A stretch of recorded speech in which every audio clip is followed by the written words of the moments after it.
বন্ধুরা, আজ আপনাদের বলবো কোন কোন রাস্তা ধরে এনজেপি থেকে দার্জিলিং পৌঁছানো যায়, তাদের মোটামুটি সময় কতক্ষণ লাগে, আর তারই মধ্যে একটা সবুজ ঘেঁষা মেঘ কুয়াশায় ভরা রাস্তা ধরে আমরা পৌঁছে যাব দার্জিলিং। ব্যাপারটা দার্জিলিং থেকে ছবি এঁকে বোঝালে একটু সুবিধা হবে বুঝতে।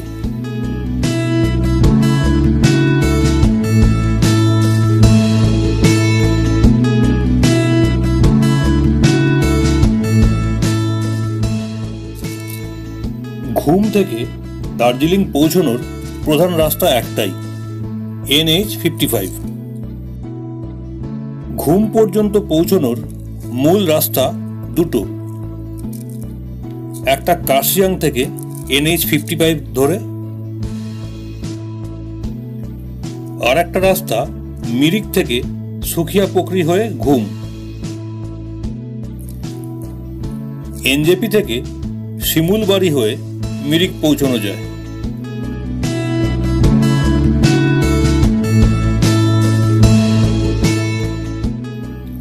কার্শিয়াং যাওয়ার রাস্তা মূলত তিনটে। একটা রাস্তা এনজেপি থেকে শিলিগুড়ি শুকনা হয়ে ডাইরেক্ট কার্শিয়াং, এটাই NH-55, এটাই গেছে টয় ট্রেনের লাইন বরাবর। আর একটা রাস্তা গেছে এনজেপি থেকে শিমুলবাড়ি হয়ে রোহিণী দিয়ে কার্শিয়াং।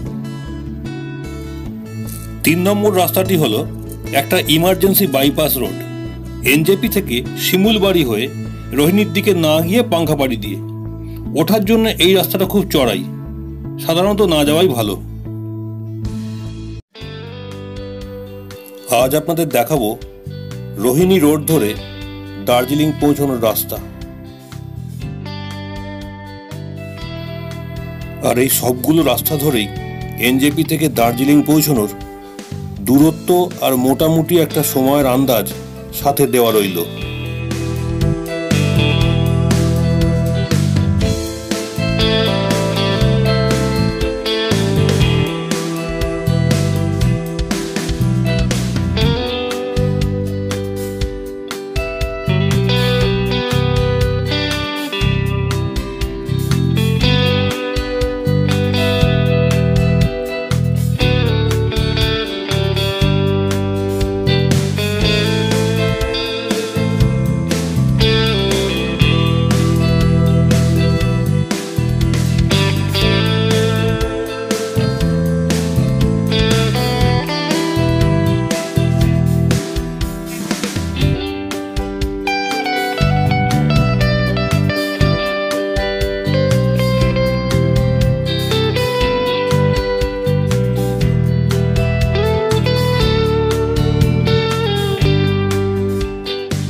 সত্যি বলতে কি, এই সবুজে মোড়া দিগন্ত বিস্তৃত রাস্তাটা আমার ভীষণ ভালো লেগেছিল, যেখানে গাড়িতে যেতে যেতে চোখ যেন অনায়াসেই রাস্তার পাশের সবুজ গালিচা বিছানো মাঠ পেরিয়ে পৌঁছে যাচ্ছে দূরের মেঘে ঢাকা পাহাড়গুলোতে।